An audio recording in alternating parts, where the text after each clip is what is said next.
Yes, തൃപ്പൂണിത്തുറയിലെ ജനസഭ പുരോഗമിക്കുന്നു. കൂടുതൽ ചോദ്യങ്ങളിലേക്ക് പോകുന്നു. പ്ലീസ് ചോദിക്കാം താങ്കൾക്ക്. എനിക്ക് ചോദിക്കാനുള്ളത് ശ്രീ ഗോപിനാഥനോടാണ്. അതായത് കേന്ദ്രം നമ്മുടെ റോഡ് വികസനത്തിന് വേണ്ടിയിട്ട് നാഷണൽ ഹൈവേക്ക് വേണ്ടിയിട്ട് 65,000 കോടി കേരളത്തിന് അനുവദിച്ചിട്ടുണ്ട്. അതുപോലെ തന്നെ റെയിൽവേ വികസനത്തിന് വേണ്ടി ഇരട്ടിപ്പിക്കുന്നതിന് വേണ്ടി 55,000 കോടി അനുവദിച്ചിട്ടുണ്ട്. ഈ അടുത്ത് നമ്മുടെ മെട്രോയുടെ 2ാം ഘട്ടത്തിന് വേണ്ടിയിട്ട് 1900 കോടി അനുവദിച്ചിട്ടുണ്ട്. ഈ നാഷണൽ ഹൈവേ വികസനത്തിന് വേണ്ടിയിട്ട് 65,000 കോടി കേന്ദ്രം പൂർണ്ണമായിട്ടും ചെലവാക്കുകയാണ്. അതായത് സ്ഥലമെടുപ്പടക്കം അതിൽ നിങ്ങൾ സെസ് ഏർപ്പെടുത്തിയിരിക്കുന്നു. അതായത് അതിലെ നിർമ്മാണ സാമഗ്രികൾക്ക് കേരളത്തിൽ സെസ് ഏർപ്പെടുത്തിയിരിക്കുകയാണ്. 25 ലക്ഷം രൂപ 25,000 കോടി നിങ്ങൾ ചെലവാക്കാമെന്ന് പറഞ്ഞത് പിൻവലിക്കുകയും ആ വർക്ക് നടക്കാതിരിക്കുന്നതിന് വേണ്ടിയിട്ട് നിർമ്മാണ സാമഗ്രികൾക്ക് സെസ് ഏർപ്പെടുത്തിയിരിക്കുന്നു. നമുക്കിപ്പോൾ കാട്ടാനക്കൂട്ടങ്ങൾ കേരളത്തിലേക്ക് ഇറങ്ങി വരുന്നുണ്ട്, അല്ലെങ്കിൽ വന്യമൃഗങ്ങൾ കേരളത്തിൽ ഇറങ്ങി വരുന്നുണ്ട്. കഴിഞ്ഞ 10 വർഷമായിട്ട് 77 കോടി രൂപ വീതം ഓരോ വർഷവും വന്യമൃഗങ്ങൾക്ക് വെള്ളവും ഭക്ഷണവും കാട്ടിലെത്തിച്ചു കൊടുക്കാനായിട്ട് കേന്ദ്ര ഗവൺമെൻറ് കേരളത്തിന് തരുന്നുണ്ട്. ഒരു പൈസ പോലും നിങ്ങൾ ചെലവാക്കിയിട്ടില്ല. അതുപോലെ തന്നെ നെല്ല് സംഭരണത്തിന് വേണ്ടിയിട്ട് കേന്ദ്രം പണം തരുന്നുണ്ട്. അതിൻ്റെ യൂട്ടിലൈസേഷൻ സർട്ടിഫിക്കറ്റ് നിങ്ങൾ നൽകിയിട്ടില്ല. സ്മാർട്ട് റോഡുകൾക്ക് വേണ്ടിയിട്ട് എല്ലാ വർഷവും 540 കോടി വീതം കേന്ദ്രം നൽകുന്നുണ്ട്. അങ്ങനെ കേരളത്തിനെ എല്ലാവിധത്തിലും മറ്റു സംസ്ഥാനങ്ങളെക്കാളും ഉപരിയായിട്ട് കേരളത്തിനെ സഹായിക്കുന്നു. കേരളത്തിൻ്റെ GST ഫണ്ട് വളരെ കൃത്യമായിട്ട് കേരളത്തിന് കേന്ദ്രം നൽകിയിട്ടുണ്ട്. 5 വർഷം കഴിഞ്ഞപ്പോൾ അത് ഇല്ലാതാവുമെന്ന് നിങ്ങൾക്കും എല്ലാവർക്കും അറിയാവുന്ന കാര്യമാണ്. ഇതെല്ലാം ഇരിക്കെ എവിടെ നിന്ന് പണം കിട്ടാൻ വേണ്ടിയിട്ടാണ്, ഏത് പണമാണ് കേന്ദ്രത്തിൽ നിന്ന് നിങ്ങൾക്ക് കിട്ടാനുള്ളത്? പിന്നെ കടമെടുപ്പിൻ്റെ കാര്യം മാത്രമാണുള്ളത്. ആകെ കേരളത്തിൻ്റെ കടമെടുപ്പ് പരിധി എന്ന് പറയുന്നത് കേവലം 3000 കോടി രൂപയാണ്. അതിനപ്പുറത്തേക്ക് ഒരു ചില്ലി പൈസ പോലും കടമെടുക്കാൻ സാധ്യമല്ല എന്ന് വളരെ വ്യക്തമായിട്ട് നമ്മുടെ ധനകാര്യമന്ത്രിക്കും ഇവിടുത്തെ മറ്റു മന്ത്രിമാർക്കും അറിയാമായിരിക്കെ നിങ്ങൾ എന്തടിസ്ഥാനത്തിലാണ് സുപ്രീം കോടതിയിൽ കേസ് പോയിരിക്കുന്നത്? അത് അനാവശ്യമായിട്ട് ഒരു പ്രസിഡന്റ് സൃഷ്ടിക്കുകയാണ്. മനസ്സിലായില്ലേ? അതായത് സുപ്രീം കോടതിയെ കേന്ദ്ര ഗവൺമെന്റിന്റെയും കേരള ഗവൺമെന്റിന്റെയും, അതായത് ഗവൺമെന്റുകളുടെ പോളിസി മാറ്ററിൽ കോടതിക്ക് ഇടപെടാൻ അധികാരമില്ല എന്ന് നിങ്ങൾക്ക് വളരെ വ്യക്തമായിട്ട് അറിയാം. അനാവശ്യമായിട്ട് സുപ്രീം കോടതിയെ നിങ്ങൾ അതിൽ വലിച്ചഴിച്ചിരിക്കുകയാണ്. അതായത് കേന്ദ്ര ഗവൺമെന്റ് ഒരു പൈസ നൽകാനില്ലാതിരിക്കെ എന്തടിസ്ഥാനത്തിലാണ് നിങ്ങൾ സുപ്രീം കോടതിയിൽ കേസ് പോയിരിക്കുന്നത്? എന്താണ് നിങ്ങൾക്ക് കിട്ടാനുള്ള പണം? അതറിയണം. ഒറ്റ ചോദ്യം ശ്രീ ജിൻഡോയോടും കൂടെ. ഇവിടെ ഹമാസിന്റെ അക്രമത്തില്, പാലസ്തീൻ തീവ്രവാദികളുടെ അക്രമണത്തിൽ സൗമ്യ എന്ന് പറയുന്ന ഒരു നേഴ്സ് മരിച്ചു. ഈ അടുത്ത് ഒരു ചെറുപ്പക്കാരൻ ഹമാസിന്റെ ആക്രമണത്തിൽ മരിച്ചു. അന്ന് നിങ്ങളുടെ MLA ആയിരുന്ന നമ്മുടെ മാണി സി കാപ്പൻ ഒരു ഫേസ്ബുക്ക് പോസ്റ്റ് എഴുതി അദ്ദേഹത്തിനെതിരെ വിമർശനം വന്നു. അദ്ദേഹം പിൻവലിച്ചു. നമ്മുടെ അന്തരിച്ചു പോയ ഉമ്മൻചാണ്ടി ഫേസ്ബുക്ക് പോസ്റ്റ് എഴുതിയിരുന്നു, അദ്ദേഹവും പിൻവലിക്കേണ്ടി വന്നു. അതുപോലെ തന്നെ ഈ ചെറുപ്പക്കാരൻ്റെ വീട്ടിൽ CPM-ഓ കോൺഗ്രസോ ഭരിക്കുന്നവരും പ്രതിപക്ഷവും ഇതുവരെ ഹമാസിന്റെ അക്രമത്തിൽ മരിച്ചുപോയ ചെറുപ്പക്കാരൻ്റെ വീട്ടിൽ പോകാനായിട്ട് തയ്യാറായിട്ടില്ല. എന്തുകൊണ്ടാണ് നിങ്ങളിങ്ങനെ ഇവരോട് ഉപേക്ഷ കാണിക്കുന്നത്? വളരെ പ്രസക്തമായിട്ടുള്ള 2 ചോദ്യങ്ങളാണ്. ആദ്യം ശ്രീ KN ഗോപിനാഥ്, ഇനി എത്ര കിട്ടാനുണ്ട് കൃത്യമായിട്ട് പറ. കാരണം 57,000 കോടി പിന്നെ 35,000 കോടി എന്നൊക്കെ ഒരു വ്യക്തത വരുത്തുന്നത് എത്ര കിട്ടാനുണ്ട്? അദ്ദേഹം ചോദിച്ചത് വളരെ സീരിയസ് ആയിട്ടുള്ള ചോദ്യമാണ്. ശരിക്കും അതിന് നല്ല നിലയിൽ മറുപടി കൊടുക്കാനുള്ള സമയം ആവശ്യമാണ്. പക്ഷെ നമുക്ക് 1 മണിക്കൂർ ചർച്ചയ്ക്കകത്ത് അല്ല പറയട്ടെ, 1 മണിക്കൂർ ചർച്ചയ്ക്കകത്ത് അതിന് സമയം എടുക്കാൻ കഴിയില്ല. എന്നാൽ ഞാൻ പറയാം, ഒന്ന് പറയാം. ഈ 57,400 കോടി രൂപയാണ് ധനകാര്യമന്ത്രി സുപ്രീം കോടതിയിൽ കേരളം കൊടുത്ത സത്യവാങ്മൂലത്തിൽ കേരളത്തിന് കേന്ദ്ര ഗവൺമെൻറ് വിവിധ പദ്ധതി ഇനങ്ങളിലായി കിട്ടാനുള്ളത്. അതിലൊന്ന് പ്രധാനമായും GST-യിൽ സെൻട്രൽ GST പിരിച്ചുകൊണ്ട് പോകുമ്പോൾ ശരിക്കും 3.9% അതാത് സ്റ്റേറ്റുകൾക്കുള്ളതാണ്. അത് കഴിഞ്ഞ 2 വർഷമായി നമുക്ക് 1.9 തരുന്നുള്ളൂ. കോടികളാണ് ഈ പറയുന്ന കണക്ക്. ഈ 57,000 കോടി പിന്നെ ഉള്ളത് ഈ കടത്തിൻ്റെ പരിധി 5% വരെ നേരത്തെ കോവിഡ് കാലത്തുണ്ടായിരുന്നത് വളരെ പെട്ടെന്ന് 3% കുറച്ചു. ഇതിൻ്റെ ഭാഗമായിട്ടുള്ള ബാക്ക്ലോഗ് കേരളത്തിനകത്ത് എക്സ്പെൻഡ് ചെയ്യാൻ നിവൃത്തിയില്ലാത്ത സ്ഥിതിയാണ്. അത് കേന്ദ്രം തരേണ്ടതാണ്, ഔദാര്യമല്ല. അതുപോലെ തന്നെ കേന്ദ്ര ഗവൺമെൻറ് നേരത്തെ അദ്ദേഹം തന്നെ പറഞ്ഞു 5 കൊല്ലത്തേക്കേ ഉണ്ടാവുള്ളൂ എന്ന്. അത് വീണ്ടും ഒരു 5 കൊല്ലത്തേക്ക് നീട്ടണമെന്ന് പറഞ്ഞു. GST വന്നു കഴിഞ്ഞപ്പോൾ എല്ലാ സ്റ്റേറ്റുകളും ഒരേപോലെ ആവശ്യപ്പെട്ടതാണ്. എന്തെങ്കിലും നികുതി വരുമാനം ഖജനാവിൽ കുറഞ്ഞാൽ അത് സെൻട്രൽ കോമ്പൻസേറ്റ് ചെയ്തോളാം എന്ന് പറഞ്ഞിട്ടുള്ളതാണ്. അത് അടുത്ത 5 വർഷത്തേക്ക് നീട്ടണം എന്ന് പറഞ്ഞു, നീട്ടിയില്ല. അതിൻ്റെ ഭാഗമായിട്ടുള്ള കണക്ക് അതിനകത്ത് വരും. അത് തന്നില്ലെങ്കിലും വേണ്ടില്ല. ഇനി ഞാൻ ഇങ്ങനെ ഒരുപാട് ഞാൻ പറഞ്ഞു പോകുന്നില്ല. നിങ്ങൾ പറഞ്ഞ പോലെ പരിപാടി പറഞ്ഞ പോലെ സുഹൃത്തിന് ബോധ്യമായില്ലെങ്കിലും സുഹൃത്തിന് ബോധ്യമായില്ലെങ്കിലും സുപ്രീം കോടതി ബോധ്യമായതുകൊണ്ടാണ് സുപ്രീം കോടതി ഇത് കോടതിയുടെ ഒരു വിധി വരുന്നതിന് മുമ്പ് തന്നെ പരിശോധിക്കാൻ പറഞ്ഞു. 2 പ്രാവശ്യം പരിശോധിക്കാൻ പറഞ്ഞു. ആ പരിശോധന നടത്തിയപ്പോൾ കേന്ദ്ര ധനകാര്യമന്ത്രി ആ പരിശോധനാ യോഗത്തിൽ പങ്കെടുക്കില്ല, ഉദ്യോഗസ്ഥന്മാരെ പങ്കെടുപ്പിച്ചു. എന്നിട്ട് അവസാനം ഒരു തീരുമാനം വന്നു, സർക്കുലേറ്റ് ചെയ്തു. 13,500 കോടി രൂപ കേരളത്തിന് അനുവദിക്കാൻ പോകുന്നു, കടത്തിൻ്റെ പരിധി വർദ്ധിപ്പിക്കാൻ തീരുമാനിക്കുന്നു. എന്നിട്ട് പറഞ്ഞു ആ വർദ്ധിപ്പിക്കാൻ തീരുമാനിച്ചുകൊണ്ട് പത്രത്തിൽ വാർത്ത വന്നതാ. അത് ധനകാര്യമന്ത്രി ബാലഗോപാൽ വ്യക്തമാക്കുകയും ചെയ്തു. അങ്ങനെ കടപരിധി വർദ്ധിപ്പിച്ചപ്പോൾ പറഞ്ഞ എന്താ വെച്ചാൽ ഇനി സുപ്രീം കോടതിയുടെ കേസ് പിൻവലിക്കണം, എന്നാലേ ഈ പരിധി വർദ്ധിപ്പിച്ച് തരുവുള്ളൂ എന്ന് പറഞ്ഞു. അപ്പോൾ 57,400 കോടിയുടെ കാര്യമോ എന്ന് ചോദിച്ചു കഴിഞ്ഞപ്പോൾ പറഞ്ഞു അതിപ്പോൾ പറയാൻ കഴിയില്ല എന്ന് പറഞ്ഞപ്പോൾ കേസ് വാദത്തിന് വേണ്ടി വീണ്ടും വച്ചിരിക്കുകയാണ്. അത് സുപ്രീം കോടതി തീരുമാനിക്കട്ടെ, ജനൻ ടിവിയുടെ ജനസഭയിൽ വെച്ച് നമ്മൾ തീരുമാനിക്കേണ്ട കാര്യം. അതുകൊണ്ട് അതാണ് എനിക്ക് ആ കാര്യത്തെ സംബന്ധിച്ച് പറയാനുള്ളത്. അല്ല, തനത് വരുമാനം നിങ്ങൾ എപ്പോഴും ഈ കേന്ദ്രം തരുന്നില്ല എപ്പോഴും ഈ കരച്ചില് തന്നെ ജനങ്ങൾക്ക് മടുത്തു. അല്ല, ഒറ്റ കാര്യം എനിക്ക് ചോദിക്കാനുള്ളൂ, തനത് വരുമാനം നിങ്ങളെ തനത് വരുമാനം അതൊന്നും ഉണ്ടാക്കുന്നില്ലേ? പിന്നെ സർക്കാർ എന്തിനാ? ഇന്ത്യയിൽ 25 സ്റ്റേറ്റിൽ ഏറ്റവും കൂടുതൽ ഇൻക്രീസ് ചെയ്തിട്ടുള്ള കേരളത്തിലാണ്. കേരളത്തിന്റെ തനത് വരുമാനം 82 സാമ്പത്തിക പ്രതിസന്ധി തനത് വരുമാനം 82% വരെ വന്നു എന്നുള്ളത് നീതി ആയോഗ് പറഞ്ഞത്. അങ്ങനെ വന്നപ്പോൾ ഞങ്ങൾക്കുള്ള വിഹിതം 18% കുറച്ചു. അങ്ങനെ കുറയ്ക്കുന്നത് ശരിയല്ല. തീരുമാനിക്കട്ടെ. നികുതി കുടിശ്ശിക നിങ്ങൾ ഊർജിതമായി പിരിച്ചെടുത്താൽ വലിയൊരളവോളം ഈ സാമ്പത്തിക പ്രതിസന്ധി പരിഹരിക്കാം. പക്ഷേ ഈ നികുതി പിരിച്ചെടുക്കുന്ന ഉദ്യോഗസ്ഥന്മാരെ അതിന്റെ ചീഫിനെ നിങ്ങൾ നവകേരള സദസ്സിന് വേണ്ടി കേരളീയത്തിനു വേണ്ടി പിരിക്കാൻ വേണ്ടിയല്ല അയച്ചത്. ഉത്തർപ്രദേശിനേക്കാളും ബീഹാറിനേക്കാളും ഗുജറാത്തിനേക്കാൾ കൂടുതൽ നല്ല സ്മാർട്ടായിട്ടുള്ള നികുതി പിരിവ് കേരളത്തിൽ നടക്കുന്നുണ്ട്. ഇഷ്ടം പോലെ നടക്കുന്നുണ്ട്. ഇനി ഞാനൊരു കാര്യം പറയാം. ഇനി ഒരു കാര്യം ഞാൻ പറയാം. നിങ്ങളുടെ ഉത്തരം എന്റെ മൗത്തിൽ അല്ല. നിങ്ങൾ ചോദ്യം ചോദിച്ചിട്ട് അവരുടെ ഉത്തരം എന്റെ വായിൽ തിരികരുത്. ഞാൻ പറയേണ്ട മറുപടി കേൾക്കുക.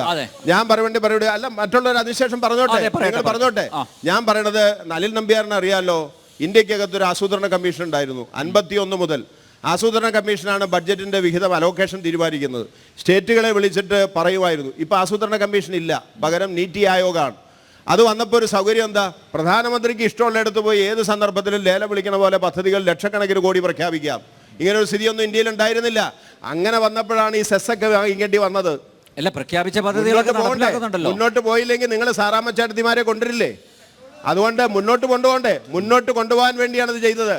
അല്ലെങ്കിൽ നിങ്ങൾ സാറാമ്മച്ചേട്ടത്തി വരും, സാറാമ്മച്ചേട്ടത്തിക്ക് ഉമ്മ കൊടുക്കും, അങ്ങനെ അതുകൊണ്ട് മറിയാമ്മച്ചേട്ടത്തി.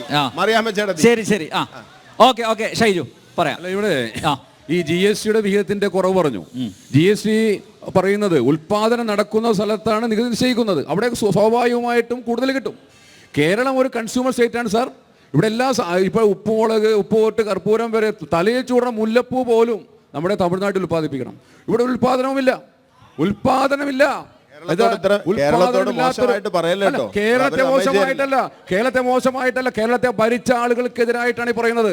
കേരളത്തെ മാറി കോൺഗ്രസിന്റെയും മാർക്സിസ്റ്റ് പാർട്ടിയുടെ ആളുകൾ ഭരിച്ച നിങ്ങൾക്കെതിരായിട്ടാണ് ഈ പറയുന്നത്. ഒരു സാധനം ഉൽപ്പാദിപ്പിക്കാത്ത സംസ്ഥാനമായി ഈ കേരളം മാറിയിരിക്കുകയാണ്. ഒരു പെട്ടിക്കട തുടങ്ങാൻ സാധിക്കാത്ത സംസ്ഥാനമായി കേരളം മാറിയിരിക്കുകയാണ്. ഇപ്പോൾ GST കൗൺസിൽ രൂപീകരിച്ചോ പറഞ്ഞതാ 5 വർഷത്തേക്കാണ്. അവിടെ എന്താ പറയുന്ന ഞൊണ്ടിപ്പോകുന്ന സഹോദരന്മാരെ സഹായിക്കും സാധാരണ പറയാറുണ്ട്. കേരളത്തെ പോലെ കിതച്ചു പോകുന്ന ഞൊണ്ടനി പോയ സംസ്ഥാനങ്ങളെ സഹായിക്കാനും വേണ്ടിയുള്ള തീരുമാനം GST കൗൺസിലിൻ്റെതാണ്. GST കൗൺസിൽ എന്ന് പറയുമ്പോൾ മെജോറിറ്റി അല്ലെങ്കിൽ മൈനോറിറ്റി ഡിസിഷൻ ഇല്ല, ന്യൂനപക്ഷ അഭിപ്രായമില്ല, ഏകകണ്ഠ അഭിപ്രായമാണ് GST കൗൺസിലിൻ്റേത്. ഇവിടെ കേരളത്തിൻ്റെ ധനകാര്യമന്ത്രി ഉൾപ്പെടെയുള്ള ആൾക്കാരുടെ ഏകകണ്ഠമായുള്ള അഭിപ്രായം അനുസരിച്ചാണ് GST കൗൺസിലിൻ്റെ തീരുമാനം എന്ന് പറയുന്നത്. എന്തുകൊണ്ടാണ് ബാലഗോപാലൻ GST കൗൺസിലിൽ പോയിട്ട് എതിർത്ത് സംസാരിക്കാതിരുന്നത്? അപ്പോൾ അതൊന്നുമല്ല, ജനങ്ങളെ പറ്റിക്കാൻ വേണ്ടി ജനങ്ങളുടെ കണ്ണിൽ ചില പൊടിയിട്ടുകൊണ്ട്, ചില ഗിമിക്കുകൾ കാണിച്ചുകൊണ്ട്, ചില രാഷ്ട്രീയ പൊറോട്ട് നാടകങ്ങൾ നടത്താനും വേണ്ട നീക്കങ്ങളാണ് ഇവർ നടത്തുന്നത്. മറ്റൊന്ന്, ബഹുമാനപ്പെട്ട കേന്ദ്ര ധനകാര്യമന്ത്രി പാർലമെന്റിൽ സഭയ്ക്കകത്താണ് പറയുന്നത്, കേരളത്തിൽ കൊടുക്കാൻ നികുതി പണം കൊടുക്കാനില്ല, അവർക്ക് അർഹമായത് കൊടുക്കുന്നുണ്ട് എന്ന് പറയുന്നത് സഭയ്ക്കകത്താണ് പറഞ്ഞിട്ടുള്ളത്. എന്തുകൊണ്ടാ CPM-ന്റെ 3 പ്രതിനിധികളകത്തില്ലേ, അല്ലെ കോൺഗ്രസ് പ്രതിനിധികളകത്തില്ലേ? എന്തുകൊണ്ടാ ഒരു അവകാശ ലംഘനത്തിന് നോട്ടീസ് കൊടുക്കാൻ സാധിക്കാത്തത്? കേന്ദ്രത്തെ നയിക്കുന്ന ഒരു മന്ത്രി സഭയ്ക്കകത്ത് പറയുന്ന ഒരു നിലപാടിനെ കുറിച്ച് അവകാശ ലംഘനത്തിന് നോട്ടീസ് കൊടുക്കാൻ എന്തുകൊണ്ടാ ഇവർ തയ്യാറാകാതിരുന്നത്? അപ്പോ ഇതെല്ലാം കേവലം തട്ടിപ്പാണ് എന്ന് ഇവിടുത്തെ ജനങ്ങൾക്കറിയാം. മറ്റൊന്ന്, ഇവിടെ 28,000 കോടി രൂപ കടമെടുക്കാൻ വേണ്ടി ആവശ്യപ്പെടുന്നു. എന്തിനു വേണ്ടിയാണെന്നറിയാമോ? സർക്കാർ ജീവനക്കാർക്ക് ശമ്പളം കൊടുക്കാൻ, അല്ല പെൻഷൻ കൊടുക്കാൻ, ഒരു ക്ഷേമപ്രവർത്തനങ്ങൾക്കും വേണ്ടിയല്ല. ഒരു കാര്യം സൂചിപ്പിച്ചോട്ടെ, ഇപ്പോൾ പറഞ്ഞേക്കട്ടെ, ഇവിടെ കടമെടുത്തു എന്ന് പറയുമ്പോൾ സംസ്ഥാന സർക്കാർ മാത്രമല്ല, ഇവിടെ കിഫ്ബി ഉണ്ട്. ഇവിടെ മസാല ബോണ്ട് വഴി രൂപീകരിച്ച കിഫ്ബി എന്നൊരു സ്ഥാപനമുണ്ട്. ഇവിടെ വികസന പ്രവർത്തനങ്ങൾക്ക് വേണ്ടി ഉണ്ടാക്കുന്ന കിഫ്ബി, ആ കിഫ്ബി വഴി കടമെടുത്തിരിക്കുകയാണ്. ഇവിടെ നമ്മുടെ KSFE കടമെടുത്തിരിക്കുകയാണ്. ഇവിടുത്തെ നമ്മുടെ ഫിനാൻഷ്യൽ കോർപ്പറേഷൻ കേരള KFC കടമെടുത്തിരിക്കുകയാണ്. ഈ കടമെടുത്തിരിക്കുന്ന തുകയെല്ലാം ആര് തിരിച്ചടക്കും? ഈ പണം മുഴുവൻ പറഞ്ഞേക്കട്ടെ അല്ല അതല്ല പറഞ്ഞേക്കട്ടെ 188 ലക്ഷം കോടിയാണ് ഇന്ത്യ ഗവൺമെന്റിന്റെ കടം വാങ്ങുന്നത്.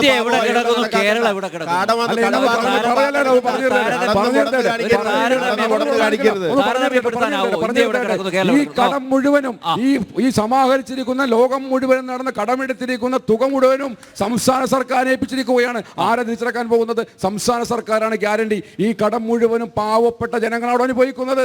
ഈ നാട്ടിലെ പട്ടിണിപ്പാവങ്ങളല്ല അനുഭവിക്കേണ്ടത്. 1 ലക്ഷത്തിന് മേലെ കടമുള്ള ഒരു സംസ്ഥാനമായിട്ട് ഓരോ ആളോഹരി കടം 1 ലക്ഷത്തിന് മേലെ 3 കോടി ജനങ്ങളും ഇന്ത്യയിലെ കേരളത്തിലെ സംശയം സംസ്ഥാനമുണ്ടോ? ഓക്കെ, ജിൻഡോയോട് ചോദിച്ചൊരു ചോദ്യം. ഹമാസ് തീവ്രവാദ ആക്രമണത്തിന് ഇരയായ ഒരു സഹോദരൻ അവർ കൊല്ലപ്പെട്ടു, പക്ഷേ അത് വേണ്ട രീതിയിൽ പരിഗണിച്ചില്ല എന്നുള്ളത്. അത് ഇടതും വലതും പരിഗണിച്ചിട്ടില്ല. തീർച്ചയായും പോയല്ലേ ഉള്ളൂ. അല്ല, തീർച്ചയായിട്ടും ഞാൻ ആ ചോദ്യത്തിന് ഉത്തരം പറയാം. അതിനു മുമ്പ് അദ്ദേഹം പറഞ്ഞൊരു ചോദ്യമുണ്ട്. പെൻഷൻ ഉമ്മൻചാണ്ടി സർക്കാരിൻ്റെ കാലത്ത് 18 മാസത്തെ കുടിശ്ശിക ഉണ്ടായിരുന്നെന്ന്. ഈ CPM-ന്റെ സൈബർ സഖാക്കന്മാർ വാട്സപ്പിലൂടെ പ്രചരിപ്പിക്കുന്ന എല്ലാം കേട്ട് കേരളത്തിലെമ്പാട് ഇവരിത് പറഞ്ഞുകൊണ്ടിരിക്കുക. പക്ഷേ ഇവരുടെ ധനകാര്യമന്ത്രിയായിരുന്ന തോമസ് ഐസക് M സ്വരാജ് എന്ന് പറഞ്ഞ തൃപ്പൂണിത്തറയിലെ മുൻ MLA ചോദിച്ച 371 നമ്പർ ചോദ്യത്തിന് ഉത്തരമായിട്ട് 26/4/2017 ഒരു മറുപടി കൊടുത്തിട്ടുണ്ട് നിയമസഭയിൽ. ഒന്നുകിൽ തോമസ് ഐസക് അന്ന് പറഞ്ഞത് കള്ളമാണ്, അദ്ദേഹം തിരുത്തണം, അല്ലെങ്കിൽ CPM-കാർ കേരളം മുഴുവൻ പറയുന്നത് കള്ളമാണ്. അത് പ്രകാരം 2014 നവംബർ മുതൽ 2015 ജനുവരി വരെയുള്ള 3 മാസത്തെയാണ് കുടിശ്ശിക ഉണ്ടായിരുന്നത്. ബാക്കിയുള്ളത് DBT സംവിധാനത്തിൽ, ഡയറക്റ്റ് ബെനിഫിറ്റ് ട്രാൻസ്ഫർ എന്നുള്ള സംവിധാനത്തിൽ ബാങ്കിലേക്ക് ട്രാൻസ്ഫർ ചെയ്തു.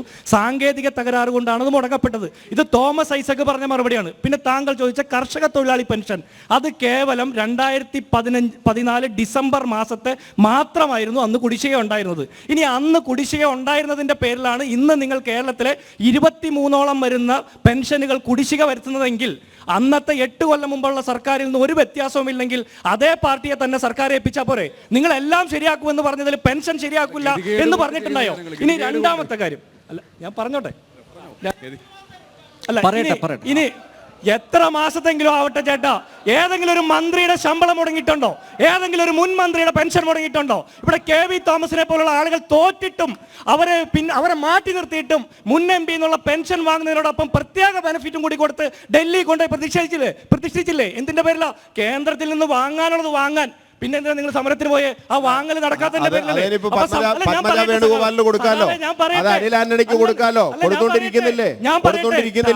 താങ്കൾ വിഷമിക്കില്ല. ഞാൻ പറയട്ടെ, ഈ സമ്പത്തിനെ കൊണ്ടുപോയി ഇരുത്തി കേരളത്തിന്റെ സമ്പത്ത് ദൂർത്തടിച്ചു. വേണു രാജാമണിനെ കൊണ്ടുപോയി ഇരുത്തി പൈസ കൊടുത്തു. ഈ പണമൊക്കെ തിരിച്ചു പിടിച്ചിട്ട് വേണം നിങ്ങൾ സമരത്തിന് പോകാൻ. കാരണം നിങ്ങൾ ഏർപ്പെടുത്തിയ 3 പ്രത്യേക പ്രതിനിധികളും പരാജയമായിരുന്നു. ഒന്നാമത്തത്. ഇനി രണ്ടാമത്തത്, കേന്ദ്രം തരാനുള്ളത് കൊണ്ടാണ് നിങ്ങൾ ഇതൊന്നും ചെയ്യാത്തതെങ്കിൽ ഇത് കേന്ദ്രഭരണ പ്രദേശമാക്കി പ്രഖ്യാപിക്കണം. അല്ലെങ്കിൽ നിങ്ങൾ ഞാൻ യോജിക്കുന്നു. നിങ്ങൾ നികുതി പിരിച്ചെടുത്തു എന്ന് പറയുമ്പോൾ CAG റിപ്പോർട്ട് കോൺഗ്രസിന്റെ നിലപാടാണോ കേരളത്തെ കേന്ദ്രഭരണ പ്രദേശമാക്കണമെന്നുള്ള കോൺഗ്രസിന്റെ നിലപാടാണോ? പറയട്ടെ. താങ്കൾ ചില ചോദ്യങ്ങൾക്ക് ഉത്തരം പറയാതെ പോയില്ല. പിന്നെ ഞാൻ പറഞ്ഞു പൂർത്തിയാക്കട്ടെ. 25,258 കോടി രൂപ കേരളത്തിൽ നികുതി പിരിച്ചെടുക്കാനുണ്ട് എന്ന് CAG റിപ്പോർട്ട് ഉണ്ടായിരുന്നു 2023. അത് പിരിച്ചെടുത്തിട്ടില്ല. 25,000 കോടിയെങ്കിലും മിനിമം IGST ഫയലിംഗിന്റെ കൃത്യമായ ഫയലിംഗ് നടത്തിയിരുന്നെങ്കിൽ കിട്ടുമായിരുന്നു. അങ്ങനെ മാത്രം 53,000 കോടി രൂപ നഷ്ടപ്പെടുത്തിയ, കൃത്യമായിട്ട് പിരിച്ചെടുക്കാൻ പറ്റാത്ത സർക്കാരാണ് പിണറായി സർക്കാർ.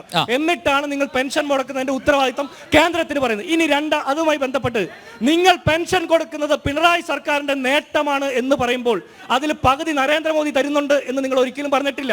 ഇതിനു മുമ്പ് പറയട്ടെ ഇതിനു മുമ്പ് അല്ലല്ല പറയട്ടെ, 200 രൂപ എന്താ ചെറിയ തുകയാണോ? 200 രൂപ സഖാവേ, അന്നാ 200 രൂപ ചെറിയ തുകയാണോ? അനിൽ നമ്പ്യാർ 200 രൂപയാണെന്ന് അദ്ദേഹം വാദത്തിന് വേണ്ടി പറയുന്നു. എങ്കിൽ ആ 200 രൂപ കിട്ടാത്തതിന്റെ പേരിലാണ് 1,600 രൂപ 6 മാസവും 7 മാസമായിട്ട് പെൻഡിങ് വരുന്നത്. അപ്പൊ ബാക്കി 1,400 നിങ്ങൾ കൊടുക്ക്. അതെന്തുകൊണ്ട് കൊടുക്കുന്നില്ല? ഇനി നിങ്ങൾ പറയുന്ന 600 രൂപയാണ് ഉമ്മൻചാണ്ടി സർക്കാരിന്റെ കാലത്തെന്ന്. അന്ന് വിവിധ പെൻഷനുകൾ ഉണ്ടായിരുന്നു. വാർദ്ധക്യ പെൻഷനുള്ള ആൾക്ക് കർഷക തൊഴിലാളി പെൻഷൻ കിട്ടുമായിരുന്നു. അത് കർഷക തൊഴിലാളി അവന്റെ അധ്വാനത്തിൽ നിന്ന് സർക്കാരിലേക്ക് അടച്ചതിൽ നിന്ന് കിട്ടുന്ന പെൻഷനായിരുന്നു. അങ്ങനെ മോട്ടോർ തൊഴിലാളി പെൻഷൻ, അങ്ങനെ 100 കണക്കിന് പെൻഷനുകൾ ഉണ്ടായിരുന്നു.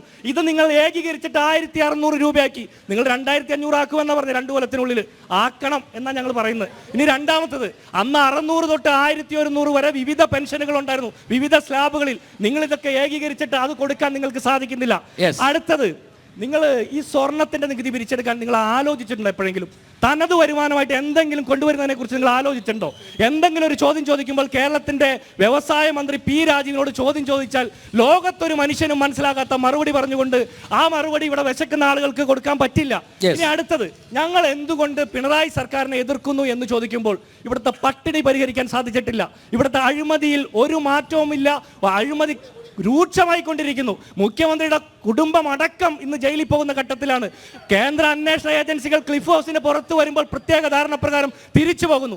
ഇതേ കാരണം കൊണ്ട് തന്നെയാണ് ഞങ്ങൾ കേന്ദ്ര സർക്കാരിനെ വിമർശിക്കുന്നതും എതിർക്കുന്നതും.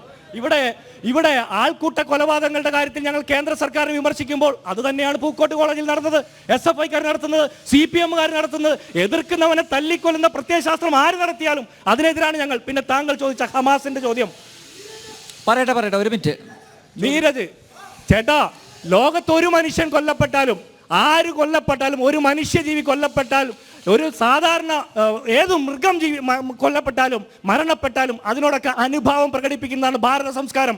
ഞാൻ പറയട്ടെ, ധീരജ് എന്ന് പറഞ്ഞ SFIയുടെ വിദ്യാർത്ഥി മരിച്ചത് എവിടെയാ? ഇടുക്കിയിലെ കോളേജിൽ മരിച്ചത്. കോളേജിന്റെ അകത്തല്ല, കോളേജിന് പുറത്ത് 100-300 അടി പുറത്ത് തെരുവിൽ കുത്തുണ്ടാക്കിയപ്പോഴാണ് മരിച്ചേ. മരണം തന്നെയാ. ആ കൊല്ലാൻ പോകുന്നവൻ കൊല്ലപ്പെടുമെന്നുള്ള ബോധ്യം SFIക്കാർ കൂടി ഉണ്ടാകണം. ആൾക്കൂട്ട കൊല നടത്താൻ പോകുമ്പോൾ കുത്തിയത് ആരാണെന്ന് പോലും നിങ്ങൾക്കറിയില്ല. നിങ്ങളുടെ പിണറായി വിജയന്റെ ആഭ്യന്തര വകുപ്പ് നാളിതുവരെ അതിന്റെ അന്വേഷണ റിപ്പോർട്ട് കൊടുത്തിട്ടില്ല. കുത്തി എന്ന് പറയുന്ന കത്തി പോലും കണ്ടെടുക്കാൻ നിങ്ങൾക്ക് സാധിച്ചിട്ടില്ല. അല്ല, ഇതിനൊന്നും ന്യായീകരിക്കുന്നില്ല ജിൻഡോ. ഞാൻ പറയുന്നത് ഒരു മരണത്തെയും കോൺഗ്രസിനില്ല. കൊലപാതകത്തെയും ഹമാസ് ഭീകരന്മാരോ ഹമാസിന്റെ ആളുകളോ ആര് കൊല്ലാലും, ഇസ്രായേൽ കൊന്നാലും പാലസ്തീൻ കൊന്നാലും, അത് മണിപ്പൂരിലായാലും കേരളത്തിലായാലും ഇന്ത്യയിലും ലോകത്തെവിടെയായാലും മനുഷ്യരെ കൊല്ലുന്നതിനോട് കോൺഗ്രസ് എതിരാണ്. മനുഷ്യരോടുള്ള മനുഷ്യരുടെ വിലാപത്തെ കണ്ടില്ലെന്ന് നടിച്ച് ഹമാസ് കൊന്നു ഒരാളെ എന്ന് നിങ്ങൾ പറയുമ്പോൾ മണിപ്പൂരിൽ 200-ലധികം മനുഷ്യർ കൊല്ലപ്പെട്ടു, 400-ലധികം പള്ളികൾ ആക്രമിക്കപ്പെട്ടു, 10,000-ഓളം മനുഷ്യർ പലായനം ചെയ്യപ്പെട്ടു. നിങ്ങൾ എന്തുകൊണ്ട് അത് അഡ്രസ് ചെയ്യുന്നില്ല? ഇവിടെ നമ്മൾ ഓരോ സംസ്ഥാനത്തിന് വ്യത്യസ്തമായിട്ട്, ഓരോ ജാതിക്ക് വ്യത്യസ്തമായിട്ട്, ഓരോ രാഷ്ട്രീയ പാർട്ടിക്ക് വ്യത്യസ്തമായിട്ട് അല്ല മനുഷ്യരുടെ വിലാപം കാണേണ്ടത്. മനുഷ്യവിലാപമായിട്ട് തന്നെ കാണണം. അതുകൊണ്ടാണ് ഞങ്ങൾ ഇവരെ രണ്ടുപേരെ എതിർക്കുന്നത്. യോജിക്കുന്നു അതിനോട്. ഒരു മിനിറ്റ്, അദ്ദേഹം ചോദിക്കൂ. അല്ല, ഒരു നിമിഷം പ്ലീസ് ചോദിക്കും. എൻ്റെ ആദ്യത്തെ ചോദ്യം എന്താണെന്ന് വെച്ചിട്ടുണ്ടെങ്കിൽ, ഇവിടെ തൊഴിലാളി വർഗത്തിൻ്റെ ഭരണമാണ് നടക്കുന്നത്, അതായത് പിണറായി വിജയൻ സർക്കാരിൻ്റെ. പിണറായി വിജയൻ സർക്കാർ മന്ത്രിമാരുടെയും PAമാരുടെയും ചെലവ് കാശ് എടുത്തിട്ട് സാലറി മറ്റുള്ള പെൻഷന് വേണ്ടി മാറ്റിവെക്കാനുള്ള ഒരു നടപടി എടുത്തു കഴിഞ്ഞാൽ അത് തൊഴിലാളികൾക്ക് നല്ല രീതിയിൽ അത് നിങ്ങൾക്ക് അടുത്ത തവണയും ജയിക്കാനുള്ള ഒരു തീരുമാനമായി വന്നു. അതായത് നിങ്ങൾ ശമ്പളം എടുക്കാതെ നിങ്ങൾ ചെലവെടുത്തോ, ചിലവ് അമേരിക്കയിൽ പോണതിന്റെ ചിലവ് എടുത്തോ എല്ലാം എടുത്തോ.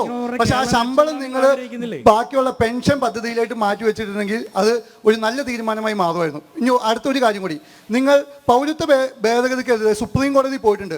ആദ്യമായിട്ട് ഇവിടെ പൗരത്വ ഭേദഗതിയുടെ ഇത് കൊടുത്തത് തൃശ്ശൂരുള്ള സുൽഫീത്തർ എന്ന് പറഞ്ഞ ഒരു ലേഡിക്കാണ് കൊടുത്തത്. നിങ്ങൾ സർട്ടിഫിക്കറ്റ് ഇവിടെ നിന്ന് കൊടുക്കുകയും കോടതി പോയി 10-15 ലക്ഷം മുടക്കി അഡ്വക്കേറ്റിനെ വെച്ചിട്ട് വാദിച്ചിട്ട് ജയിക്കുമോ? നിങ്ങൾ കേരളത്തിൽ തന്നെ കൊടുത്തു. എന്നിട്ട് സുപ്രീം കോടതി വന്നപ്പോൾ ചോദിക്കും, നിങ്ങളല്ലേ സർട്ടിഫിക്കറ്റ് ആദ്യം ഇഷ്യൂ ചെയ്തത്, പിന്നെ നിങ്ങൾ തന്നെ ഈ ബില്ല് നിർത്താൻ പറഞ്ഞു കഴിഞ്ഞാൽ അത് എങ്ങനെ നടപ്പിലാക്കും? സെന്റർ വരെ തുടങ്ങിയിട്ടുണ്ട് നിങ്ങൾ. അതെ, അപ്പൊ ഇത് ഈ ജനങ്ങളോട് കാണിക്കുന്ന പച്ചയായ തുറന്ന വഞ്ചനയല്ലേ? അത് ചാനലുകൾ എടുത്തു കാണിക്കുന്നില്ല. കാര്യം എന്നാന്ന് പറഞ്ഞാൽ CAA വച്ച് പൗരത്വ ഭേദഗതി വെച്ച് ആദ്യമായി കൊടുത്തത് കേരളത്തിലാണ്. അതിന് ഒരു അംഗീകാരം കൊടുക്കുകയാണ് വേണ്ട കേരള സർക്കാരിന്. അതിന് പകരം നിങ്ങൾ സുപ്രീം കോടതിയിൽ 10 ലക്ഷം രൂപയ്ക്ക് മണിക്കൂറിന് ആളെ വെച്ച് പോയി കഴിഞ്ഞാൽ 10 ലക്ഷം രൂപ പോകൂലേ? നിങ്ങൾ ഇതുവരെ സുപ്രീം കോടതി പോയിട്ട് ഏത് കേസ് ജയിച്ചിട്ടുണ്ട്? അതൊന്ന് പറയണം. ഇതുവരെ നിങ്ങൾ 7 വർഷമായി ഭരിച്ചു, പല കേസുകൾക്കും സുപ്രീം കോടതി പോയി, ഒരു കേസ് ജയിച്ചോ? നിങ്ങൾ സുപ്രീം കോടതി ലക്ഷങ്ങൾ മുടക്കിയിട്ടാണ് നിങ്ങൾ പോകുന്നത്. ആ കാശ് എവിടെ? ഈ കേസ് എന്തായാലും തോക്കുമെന്ന് ഉറപ്പായിട്ട് പോകേണ്ട ആവശ്യമുണ്ടോ? ആ കാശ് എടുത്ത് ഇവിടെ കൊടുത്താൽ പോരെ. വളരെ സ്വാഭാവികമായിട്ടുള്ള ഒരു ചോദ്യമാണ്, പ്രധാനപ്പെട്ട ചോദ്യം. ന്യായമായിട്ട് അതിലൊന്ന് എനിക്ക് പറയാനുള്ളത്, കേരളത്തിൽ ഇന്ന് തൊഴിൽ നയത്തിൽ കേരളത്തിലെ എല്ലാ സ്ഥാപനങ്ങളും, മിക്കവാറും സ്വകാര്യ സ്ഥാപനങ്ങളടക്കം പൊതുമേഖല എല്ലാമായി ഏറ്റവും കൂടുതൽ മിനിമം കൂലി കൊടുക്കുന്നത് കേരള സംസ്ഥാനത്താണ്. 820 രൂപ. 820 രൂപ.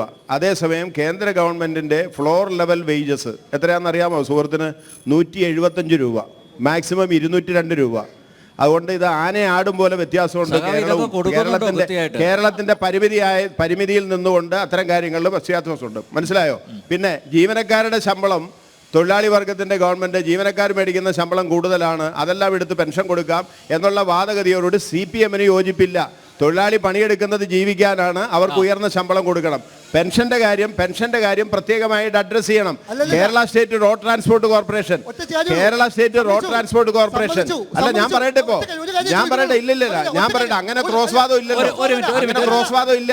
KSRTC-യുടെ പെൻഷൻ മുഴുവനും സംസ്ഥാന ഗവൺമെന്റ് ഗ്യാരണ്ടി കൊടുത്ത് ബാങ്ക് കൺസോർഷ്യം ഉണ്ടാക്കിക്കൊണ്ട് കൊടുത്താണ്. നേരത്തെ അങ്ങനെ ആയിരുന്നില്ല. പെൻഷൻകാർ മുഴുവനും തെരുവിലായിരുന്നു.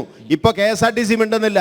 അങ്ങനെ ഓരോ കാര്യങ്ങളും ആരുടെയും ശമ്പളം എടുത്ത് കൊടുക്കാതെ കൃത്യമായിട്ട് തന്നെ ചെയ്യുന്ന ഒരു നല്ല എഫിഷ്യന്റ് മാനേജ്മെന്റ് സിസ്റ്റം കേരളം കാണിക്കുന്നുണ്ട്.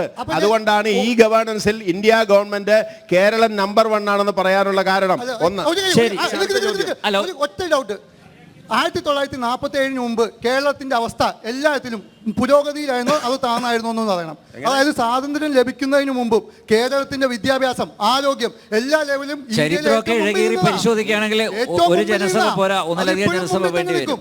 ഞാൻ അതല്ലേ പറഞ്ഞത്, നിങ്ങളുടെ നേതാക്കൾക്ക് കിട്ടുന്ന വരുമാനം, അതായത് സാലറി മാറ്റി വെച്ചിട്ട് ആ മാതൃക കാണിക്കണമായിരുന്നു പറഞ്ഞത്. അതിനൊന്നും മറുപടി പറയാം. നോക്കൂലിയെ കുറിച്ചാണോ? നോക്കൂലില്ല, ബാക്കിയുള്ള സർക്കാർ സാലറി വാങ്ങിയിട്ട് തന്നെ മാസപ്പടി മേടിക്കണം. അപ്പൊ സാലറി മാറ്റി വെച്ച കേരളത്തിന്റെ അവസ്ഥ എന്തായിരിക്കും? ഞാൻ ചോദിക്കട്ടെ, 1300 കോടി രൂപയാണ് ഇലക്ഷൻ ബോണ്ടില് കോൺഗ്രസ് എന്തുകൊണ്ടാണ് ഇലക്ഷൻ ബോണ്ടിൽ BJP വിമർശിക്കാത്ത കാരണം എന്താ? ചക്കിക്കൊത്ത ചങ്കരൻ എന്നുള്ളതാണ്. എന്നിട്ട് അഴിമതിയുടെ കാര്യം എന്റെ ജിൻഡോയെ അത് പറയരുത്.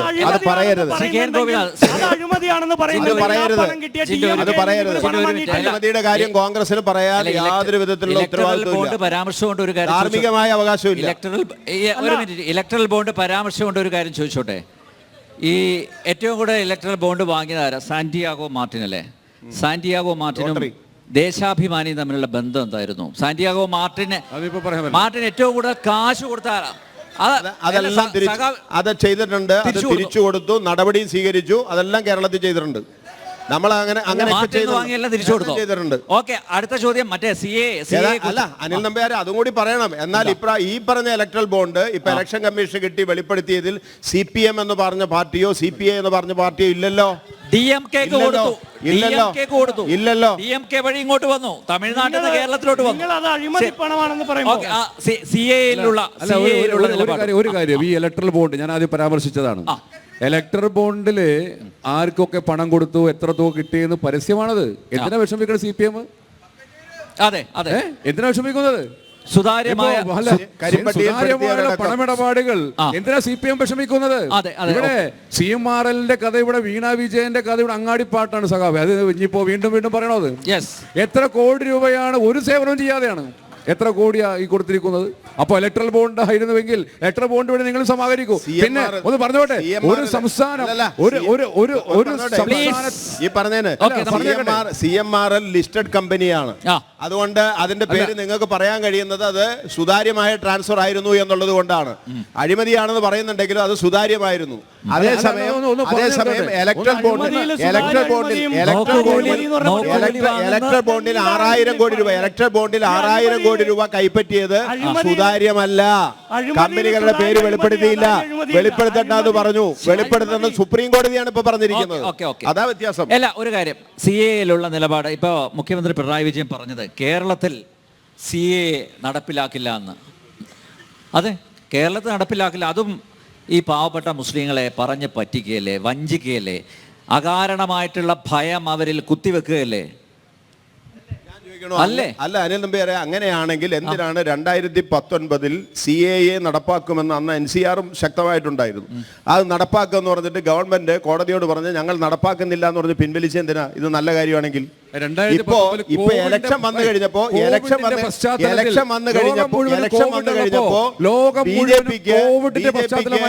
വിജയിക്കാൻ ജനങ്ങളുടെ ജീവൽ പ്രശ്നങ്ങൾക്ക് പരിഹാരം ഉണ്ടായി എന്ന് പറയാൻ കഴിയില്ല.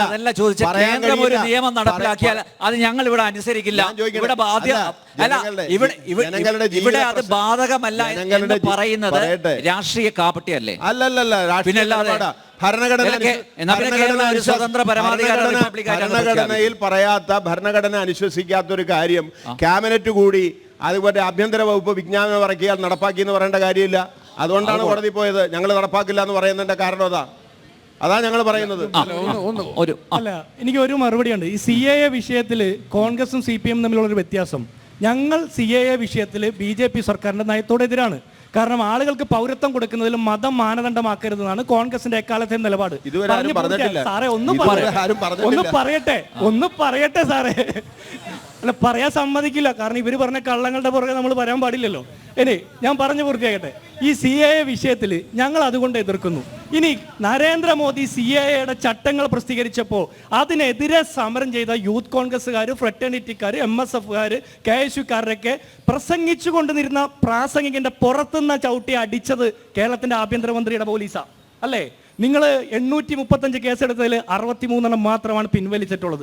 ചതിക്കുകയായിരുന്നു ആ സമൂഹത്തെ. ഇനി രണ്ടാമത്തത്, നിങ്ങൾ എന്തിനാണ് ഞങ്ങൾ നരേന്ദ്രമോദിയുടെ കോലം കത്തിക്കുന്നതിന് നിങ്ങൾ എന്തിനാ ഞങ്ങളെ തല്ലുന്നത്? നിങ്ങൾക്ക് എന്താ പ്രശ്നം? ഞങ്ങൾ നരേന്ദ്രമോദിയുടെ കോലം കത്തിച്ച് സമരം ചെയ്യുന്നതിന് ഞങ്ങളെ തല്ലി ഞങ്ങൾക്ക് കലാപാഹ്വാനത്തിന് കേസ്. CAAക്കെതിരെ സമരം ചെയ്യുമ്പോൾ മുദ്രാവാക്യം വിളിക്കുമ്പോൾ അതെങ്ങനെയാ സാറേ കലാപാഹ്വാനമാകുന്നത്? സംസ്ഥാന ആഭ്യന്തര വകുപ്പിനോട് ചോദിക്കാമോ? താങ്കൾ ആർക്ക് വേണ്ടിയിട്ടാണ് വന്നിരിക്കുന്നത്? താങ്കൾ ഏത് പാർട്ടിക്ക് വേണ്ടിയിട്ടാണ് ഇവിടെ വന്നിരിക്കുന്നത്? താങ്കൾ തന്നെ താങ്കളുടെ പാർട്ടിയെ തള്ളി പറയുകയാണ്. അല്ലറിഞ്ഞാൽ കോലം കത്തിച്ചാൽ അത് ആരുടെ ആണെങ്കിലും അല്ല, എന്തായാലും പ്രധാനമന്ത്രിയുടെ സഖാവ് KN ഗോപിനാഥിന് അതിനോട് യോജിപ്പില്ല, ഈ അടിയോട് ലാത്തി ചാർജിനോട് യോജിപ്പില്ല എന്ന് വ്യക്തമായി. ഒരു കാര്യം പറഞ്ഞു, ഈ CAAയുടെ കാര്യം പറഞ്ഞോളൂ. പൗരത്വ ഭേദഗതി നിയമം, ഈ പൗരത്വം കൊടുക്കാനുള്ള അധികാരം ഒരു സംസ്ഥാനത്തിനുമില്ല. ആ പൗരത്വ നിയമം നോക്കണമെന്ന് സിറ്റിസൺഷിപ്പ് ആക്ട് പറയുന്നത് അത് കൊടുക്കേണ്ടത് കേന്ദ്രമാണ്. ഇപ്പോൾ BJP കേന്ദ്രം ഭരിക്കുന്നതുകൊണ്ട് കേന്ദ്രമാണ് പൗരത്വം കൊടുക്കേണ്ടത്. സംസ്ഥാന സർക്കാർ യാതൊരു റോളും അക്കാര്യത്തിലില്ല. ഇത് യാഥാർത്ഥ്യമാണ്. പിന്നെ പറഞ്ഞു നിർത്തട്ടെ, ഈ CAA എന്ന് പറയുന്നത് ഏതെങ്കിലും ഒരാൾക്ക് പൗരത്വം നിഷേധിക്കുന്നതാണോ? CAA പറയുന്നത്, പൗരത്വ ഭേദഗതി നിയമം പറയുന്നത് ബംഗ്ലാദേശ്, പാകിസ്ഥാൻ, അഫ്ഗാനിസ്ഥാനിൽ മതവിവേചനം അനുഭവിച്ച് ഇന്ത്യയിലേക്ക് വന്ന ആളുകൾക്ക് പൗരത്വം കൊടുക്കാൻ വേണ്ടിയുള്ളതാണ്. അതിന് ഇവർക്ക് എന്താ? ഇവിടുത്തെ ക്രിസ്ത്യാനികൾ അല്ല പറഞ്ഞേക്കട്ടെ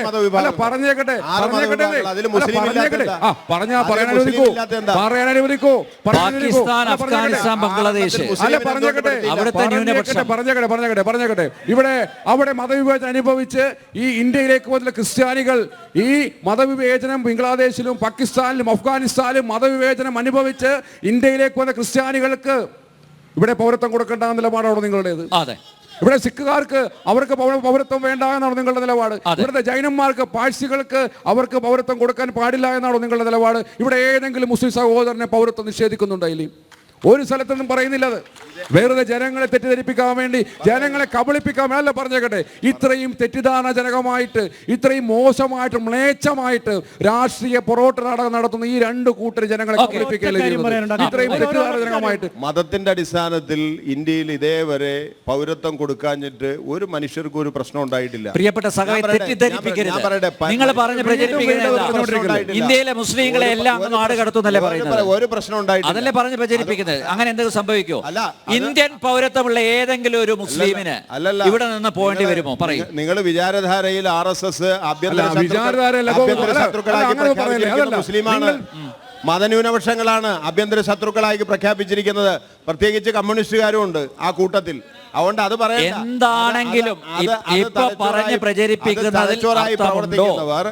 തലച്ചോറായി പ്രവർത്തിക്കുന്നവർ സൗഹാർദ്ദപരമായി ജനങ്ങൾ ജീവിക്കുന്നതിന് ഒരു കുഴപ്പമില്ലാഞ്ഞിട്ട് ഇലക്ഷന് മുമ്പ് നിങ്ങളെ പോലുള്ളവരല്ലേ രാഷ്ട്രീയ അജണ്ടയാക്കാൻ വേണ്ടിയാണ് ഇപ്പോൾ CAA നടപ്പാക്കുമെന്ന് പറഞ്ഞത്. രാഷ്ട്രീയ അജണ്ടയാണ്. അത് ഇലക്ഷൻ കവർ ചെയ്യാനാണ്.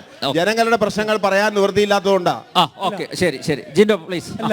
അടുത്ത ചോദ്യത്തിലേക്ക് പോകണം. എനിക്ക് ഈ CPM-ന്റെ പ്രതിനിധികൾക്ക് CAA വിഷയത്തിൽ ഒരു അഭിപ്രായം പറയാനുള്ള യോഗ്യതയില്ല. ഒന്ന്, BJP CAA-ക്ക് വേണ്ടി പറയുന്നത് അവർ CAA അനുകൂലിക്കുന്നത് കൊണ്ടാണ്.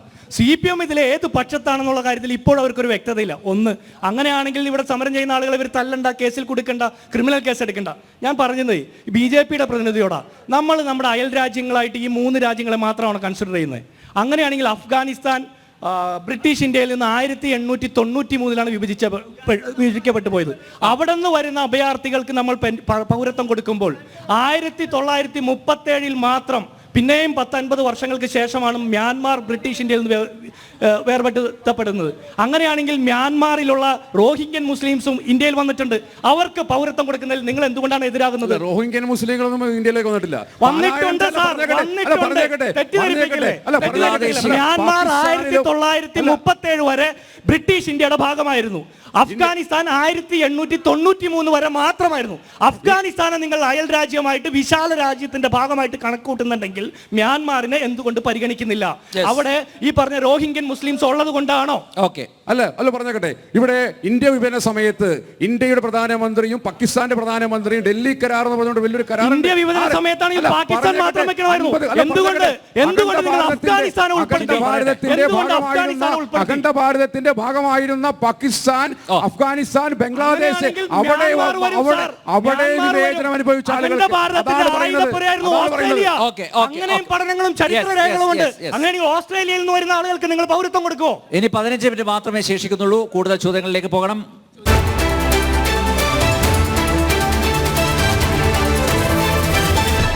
തൃപ്പൂണിത്തുറ ജനസഭ ചർച്ച അവസാന ഘട്ടത്തിലേക്ക് കടക്കുകയാണ്. 15 മിനിറ്റ് മാത്രമേ ശേഷിക്കുന്നുള്ളൂ. ചോദ്യത്തിലേക്ക്. എന്തെല്ലാം ഭീഷണികൾ ഉണ്ടായാലും അതിൻ്റെ ഒന്നും വകവയ്ക്കാതെ ജനങ്ങൾക്കിടയിലേക്ക് കടന്നു വന്ന നട്ടലുള്ള ലോകത്തെ ഒരു ചാനലായ ജനൻ TV-ക്കും അതിൻ്റെ സംഘാടകർക്കും ഈ രാജനഗരിയുടെ സ്നേഹാഭിവാദ്യങ്ങൾ. താങ്ക് യു, നന്ദി. എൻ്റെ ചോദ്യം ഇതാണ്. ഭാരതത്തിൽ പരാജയപ്പെട്ട ഇന്ത്യ മുന്നണിയിലെ അംഗമായ CPM-ന്റെ ബഹുമാനപ്പെട്ട പ്രതിനിധിയോടാണ് എൻ്റെ ചോദ്യം ഇതാണ്. മതേതരത്വം എന്ന വാക്കുകൊണ്ട് നിങ്ങൾ എന്താണ് അർത്ഥമാക്കുന്നത്? അതെങ്ങനെയാണ് നിങ്ങൾ ഭരണത്തിൽ ഉൾപ്പെടുത്തുന്നത്? അതായത് നമ്മുടെ ക്ഷേത്രങ്ങളിൽ മുഴുവനും കൈയിട്ട് വാരി ഭക്തരെ ഭീഷണിപ്പെടുത്തി ചവിട്ടി മെതിച്ചുകൊണ്ട് ഭരിക്കുന്നു. അതും വിശ്വാസികളല്ലാത്ത നിങ്ങൾ. ഈ പൂർണ്ണതൃശ ക്ഷേത്രവും ഈ ഇവിടുത്തെ കൊട്ടാരങ്ങളും മൊത്തം സർക്കാർ കൈയടക്കി വെച്ചുകൊണ്ടാണ് ജനങ്ങളെ പറ്റിക്കുന്നത്. ഇതിനൊരു വ്യക്തമായ മറുപടി കിട്ടിയിട്ട് വേണം ഞങ്ങൾക്ക് വോട്ട് ചെയ്യാൻ. കാരണം ഈ കാണിക്കുന്നത് ഒരു നട്ടലില്ലായ്മയുടെ കൂടെയുള്ളൊരു ഷണ്ടത്വമാണ്. അതിന് നിങ്ങൾ എങ്ങനെയാണ് ഈ മതേതരത്വത്തിൻ്റെ ഒന്ന് വിശദീകരിച്ചാൽ? നഗ്നമായ സത്യം പച്ചയായി ചോദിക്കുമ്പോൾ വ്യക്തമായി അതിന് ഉത്തരം കിട്ടുമെന്ന് ഞാൻ പ്രതീക്ഷിക്കുന്നു. ശ്രീ KN ഗോപിനാഥ്. ശക്തമായ ചോദ്യത്തിന് വ്യക്തമായ മറുപടി ഞാൻ പറയാം. ഒന്ന്, ഈ കേരളം എന്ന് പറയുന്നത് ബീഹാറോ ഉത്തർപ്രദേശോ ഒന്നുമല്ല. അവിടെ നിങ്ങൾ ഈ പറഞ്ഞ പോലെ വിശ്വാസികൾ കൊടുക്കുന്ന ബീഹാറിന് ഉത്തർപ്രദേശിന് എന്താ പോരായ്മ? അല്ല, ഞാൻ കാണിക്കപ്പണമൊക്കെ എടുത്ത് അവിടെ കുഴപ്പമുണ്ടാക്കുന്ന പോലെ കേരളത്തിൽ നടക്കില്ല. അത് ഇടതുപക്ഷം വിചാരിച്ചാലും നടക്കില്ല. അപ്പൊ അതുകൊണ്ട് അങ്ങനെ ഒന്ന് കേരളത്തിൽ നടക്കുന്നു എന്ന് നിങ്ങൾ കണക്കാക്കരുത്. അത് ശരിയല്ല. കേരളത്തിൽ ഒരു അമ്പലത്തിന്റെയും പണമെടുത്ത് പോകാൻ കഴിയില്ല എന്ന് മാത്രമല്ല, ഇന്നും ശബരിമല അടക്കമുള്ള ക്ഷേത്രങ്ങളിൽ അവിടുത്തെ പശ്ചാത്തല വികസനം നടപ്പാക്കാൻ കേരളത്തിലെ ഒരു ഗവൺമെൻറ്റും ചെയ്യുന്നതിനേക്കാൾ കൂടുതൽ പണം മുടക്കിയിട്ടുള്ളതാണ് കേരളത്തിലെ ഇടതുപക്ഷ മുന്നണി ഗവൺമെൻറ്. അതുകൊണ്ട് അത് നിങ്ങൾ മനസ്സിലാക്കണം. അത് നിങ്ങൾ മനസ്സിലാക്കണം. മനസ്സിലായോ? സഖാവിനെ തന്നെ ചിരി വരുന്നു ആ മറുപടി പറയും. മനസ്സിലായോ? പൊതുമരാമത്ത് വകുപ്പിന്റെ പല ബില്ലുകളും കൊടുക്കുന്നത് മണ്ഡലക്കാലത്ത് പോസ്റ്റ് ഇട്ടിട്ടാ. ശബരിമലയിലെ വരുമാനത്തിന് ആ സമയത്ത് മാറാൻ വേണ്ടിയാ. ഇവർ പണമെടുക്കുന്നില്ല എന്ന് പറയുമ്പോൾ അത് വെറുതെ പറയുന്നത്, കാര്യമായി പറയുന്നത്. ശബരിമല സീസണിൽ കിട്ടുന്ന കോടിക്കണക്കിന് രൂപ എന്താ ഭക്തജനങ്ങളെ മുന്നിൽ നിർത്തി അവിടെ കൊണ്ടുവരുന്ന കോടിക്കണക്കിന് രൂപ അവിടെ വഴിപാടായിട്ടും മറ്റൊരിടത്തും ലഭിക്കുന്ന ആ വരുമാന ലക്ഷ്യം കണ്ടുകൊണ്ട് പല പൊതുമരാമത്ത് ബില്ലുകൾ പോലും ആ ദിവസം ചരിത്രത്തിൽ ആദ്യമായിട്ടാണ് അയ്യപ്പ ഭക്ത ഏറ്റവും കൂടുതൽ ദുരിതം അനുഭവിച്ചത്. ഒരു സൗകര്യം വാർത്താ മാധ്യമങ്ങൾ ഉണ്ടാക്കിയ ദുരിതമാണ്, അല്ലാതെ അവിടെ ഒരു ദുരിതം ഉണ്ടായില്ല. ഞാൻ അങ്ങനെ ചോദിച്ചതിന് മറുപടി പറഞ്ഞു. മതേതരത്വം മതനിരപേക്ഷത എന്താന്ന് എന്നോട് ചോദിച്ചു. അത് വളരെ സിമ്പിളാ. മതേതരത്വം എന്ന് പറയുന്നത് വർഗീയതയല്ല. നമ്മളിവിടെ ഇരിക്കുമ്പോൾ മറ്റു മതത്തെ നിന്ദിക്കണമെന്ന് തോന്നുന്നതാണ് യഥാർത്ഥത്തിൽ വർഗീയത. അതേസമയം ഏത് മതവിഭാഗമാണെങ്കിലും സൗഹാർദ്ദത്തോടുകൂടി ജീവിക്കണമെന്ന് കണക്കാക്കുന്നതാണ് മതനിരപേക്ഷത. മതം രാഷ്ട്രീയത്തിൽ ഇടപെടുന്നതാണ് അപകടം. അതാണ് വർഗീയത. മതവും രാഷ്ട്രീയവും രണ്ടായിട്ട് കണക്കാക്കാണ്. അറിയാൻ പാടില്ലാഞ്ഞിട്ട് എന്നോട് ചോദിച്ചാണെന്ന് ഞാൻ കണക്കാക്കുന്നില്ല. മനസ്സിലായില്ലേ? അതാണ് ശബരിമല വിഷയത്തെ കുറിച്ച് അദ്ദേഹം പറഞ്ഞല്ലോ. ഈ ബിന്ദു അമ്മിണിയെയും രഹന ഫാത്തിമയും പോലുള്ള ആളുകളെ പോലീസിന്റെ യൂണിഫോം ഇടിച്ച് 1000 പോലീസുകാരുടെ അകമ്പടിയോടുകൂടി ശബരിമലയിൽ കയറ്റാൻ കാണിച്ച ആവേശത്തിന്റെ 4/1 കാണിച്ചെങ്കിൽ ഈ പ്രാവശ്യം ശബരിമലയിൽ ഒരു 12 വയസ്സുകാരി തിക്കിപ്പെട്ട് 10 വയസ്സുകാരൻ തിക്കിപ്പെട്ട് മരിക്കില്ലായിരുന്നു.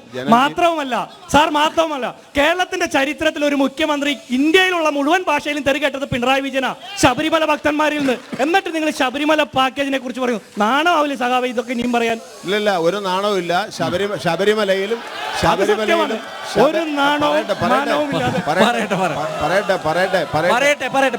ശബരിമലയിലും ഗുരുവായൂരിലാണെങ്കിലും ശബരിമലയിലാണെങ്കിലും ശ്രീപത്മനാഭ ക്ഷേത്രത്തിലാണെങ്കിലും യഥാർത്ഥത്തിൽ ഒരു നാട്ടിൽ ഒരു ചെറിയ സംഘാടക സമിതി ഉണ്ടാക്കി പത്മനാഭ ക്ഷേത്രത്തിന്റെ പരിസരത്തേക്ക് ഇവർ അടുപ്പിക്കരുത്. ഈ നിലവറ കൊള്ളയടിക്കും. കേരളത്തിന്റെ ഖജനാവ് കൊള്ളയടിച്ച പോലെ. അങ്ങനെ ഒച്ചുണ്ടാക്കാൻ എനിക്ക് ചുമരാൻ പറ്റില്ല. അല്ല, എനിക്ക് ജിൻഡോയുടെ ശബ്ദം ഉയർത്തി പറയാൻ ഈ യുക്തി പൊട്ടി കഴിയുമ്പോ തോപ്പിക്കാൻ വേണ്ടി ശബ്ദം ഉയർത്തുന്നത് പോലെ അങ്ങനെ ശബ്ദം ഉയർത്താൻ ഞാനില്ല. ഞാൻ പറയണത് കേരളത്തിൽ ഇനി ക്ഷേത്രമാകട്ടെ, ഒരു സാധാരണ പരിപാടി, ഒരു നാട്ടിൻപുറത്ത് നടക്കുമ്പോൾ, ഒരു വായനശാലയിൽ ഒരു പരിപാടി നടക്കുമ്പോൾ, ഒരു ഉത്സവത്തിൻ്റെ ഒരു പരിപാടി നടക്കുമ്പോൾ അവിടെ ഖജാൻജിയായി ഏറ്റവും വിശ്വസ്തമായിട്ട് താക്കോലേൽപ്പിക്കാൻ കഴിയുന്നത് കമ്മ്യൂണിസ്റ്റ് അനുഭാവിയാണെന്നുള്ളത് ഈ നാട്ടിലെ ആളുകൾക്കൊക്കെ നന്നായിട്ട് അറിയാം. കാരണം കൈയിട്ട് വാരാത്തതുകൊണ്ട് അല്ല, നാടൻ ഭാഷ കേരളത്തിന്റെ താക്കോൽ നിങ്ങളെ ഏൽപ്പിച്ചിട്ട് 8 വർഷം കൊണ്ട് കേരളത്തിന്റെ ചരിത്രത്തിലെ 4 ലക്ഷം കോടി രൂപയുടെ ബാധ്യത ഉണ്ടാക്കിയ നിങ്ങളാണ് അമ്പലത്തിന്റെ താക്കോൽ ഏൽപ്പിക്കണമെന്ന് പറയുന്നത്. കൂടി കൊണ്ടേ ഞങ്ങളല്ല.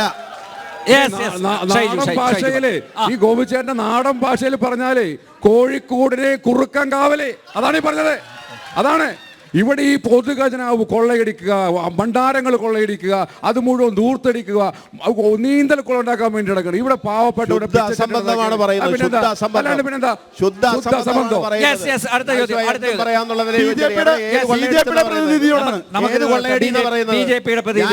ക്ഷമയോടുകൂടി സംസാരിച്ചു. ഏത് ഭണ്ഡാരമാണ് CPM അനാവശ്യം പറഞ്ഞുകൊണ്ടിരിക്കുക.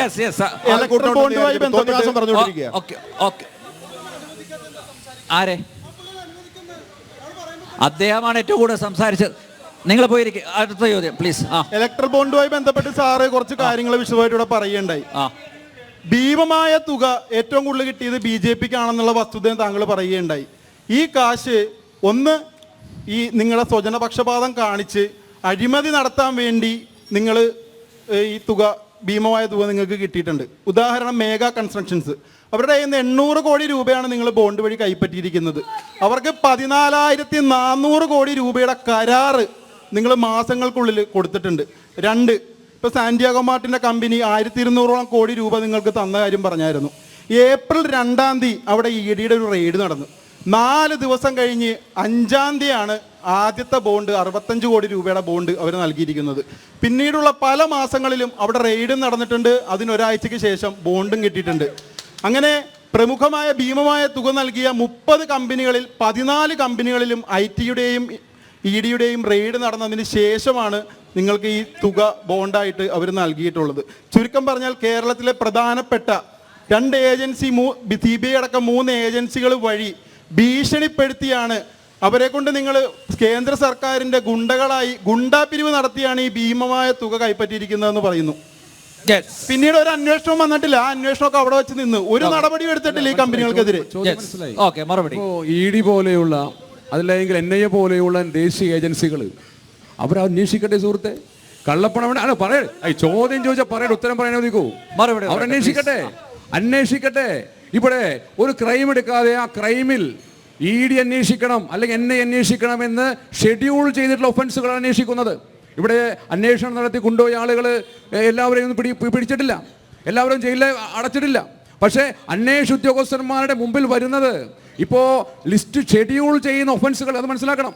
ഇപ്പോൾ സിദ്ധാർത്ഥന്റെ കൊലപാതകം, ഇവർ കൊലപ്പെടുത്തിയ ആ സിദ്ധാർത്ഥന്റെ കൊലപാതകം CBI എൻക്വയറി കൂടാൻ വേണ്ടി തയ്യാറായി. എന്തുകൊണ്ടാണ്? കേന്ദ്ര ഏജൻസി അന്വേഷിച്ച് ശരിയാവുള്ളൂ എന്ന് മുഖ്യമന്ത്രിക്ക് പോലും അത് ധാരണയുള്ളത് കൊണ്ടാണ്. അപ്പോൾ ഷെഡ്യൂൾ ചെയ്യുന്ന ഒഫൻസുകൾക്ക് മാത്രമേ ED-യോ അതല്ലെങ്കിൽ അതുപോലെ ഏജൻസി അന്വേഷിക്കാൻ സാധിക്കുകയുള്ളൂ. മറ്റൊന്ന് ED വന്നു കഴിയുമ്പോൾ മാത്രം ഈ ബോണ്ട് കിട്ടുന്നത് എങ്ങനെയാണ്? ഇതാ ഞാൻ ചോദിച്ചത്. പോലെയുള്ള സ്ഥാപനങ്ങൾ നിലവിൽ അന്വേഷണവുമില്ല. നിങ്ങൾക്ക് നോട്ടപ്പുള്ളിയുള്ളവരെയാണ് നിങ്ങൾ കേസ് ഷെഡ്യൂൾ ചെയ്യണം. അങ്ങനെയാണോ കേസ് രജിസ്റ്റർ ചെയ്യണത്? അല്ല, നോട്ടപ്പുള്ളികൾ ഇവിടുത്തെ FIR ഉണ്ടാക്കുന്നത് എങ്ങനെയാ? FIR ഉണ്ടാക്കുന്നത് എങ്ങനെയാണോ? എന്തെങ്കിലും ഒരു കുറ്റം ചെയ്താൽ FIR ഉണ്ടാക്കുന്നത് എങ്ങനെയാണോ? അല്ല, കേരളത്തിൽ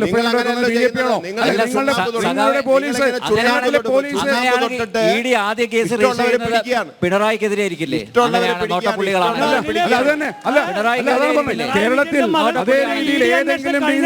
തെരഞ്ഞെടുപ്പിന് മുമ്പ് തുടങ്ങിയതാ. എന്നിട്ട് 3 വർഷക്കാലമായിട്ട് ഇവർ രണ്ടുപേരും മിണ്ടാതിരുന്നു നമ്മളോട്. പിണറായി വിജയന്റെ മകൾ ബാംഗ്ലൂർ ഹൈക്കോടതി പോയപ്പോഴാണ് കേരളം മുഴുവൻ ഇത് അറിയുന്നത്.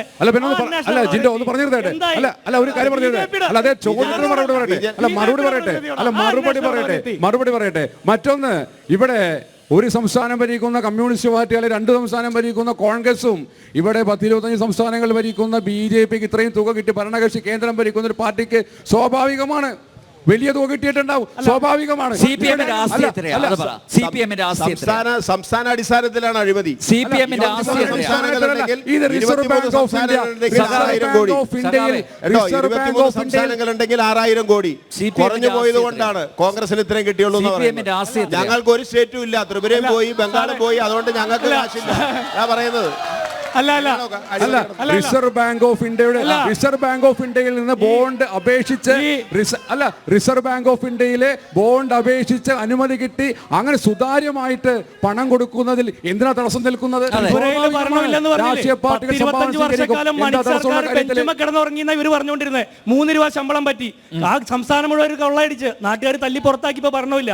ബംഗാളില് ഒറ്റ സീറ്റ് പോലും CPM-നില്ല, എല്ലാവരും BJP-ക്കാരാ. അതെന്തെങ്കിലും ആവട്ടെ, പക്ഷെ അവിടെയൊക്കെ ഭരണമില്ലാതായത് നിങ്ങളുടെ ഗുണവധിവാരം കൊണ്ട് ഭരണമില്ലാതായത്. ഞങ്ങൾ വല്ലതും ചെയ്തിട്ടാണ് 35 അടക്കം BJP-യിലേക്ക് ചേക്കേറിയത് കോൺഗ്രസ് വല്ലതും ചെയ്തുകൊണ്ടാണോ? നന്ദിഗ്രാമും സിംഗൂരും അടക്കം ബംഗാളിലെ നേതാക്കന്മാരെ ഇങ്ങോട്ട് വന്നിരിക്കുക. അതെ, ഇവിടെ പൊറോട്ട അടിക്കാൻ വരെ ഇപ്പൊ ഇവിടെ അവന്മാരെ കൊണ്ട് ശല്യാണ്. ഈ ചന്ദൻ ബസു എന്ന് പറഞ്ഞ ജ്യോതി ബസുവിന്റെ മകൻ ഇവിടുത്തെ വീണ വിജയനെ പോലെയായിരുന്നു. ജ്യോതി ബസു അവിടെ സംസ്ഥാനം ഭരിക്കുമ്പോൾ മുഖ്യമന്ത്രി ആയിട്ടിരിക്കുമ്പോ ചന്ദൻ ബസു കൽക്കട്ടയിൽ നടന്നു കൊള്ളയടിക്കുകയായിരുന്നു. സംസ്ഥാനത്ത് ഒറ്റ CPM-മാരല്ല.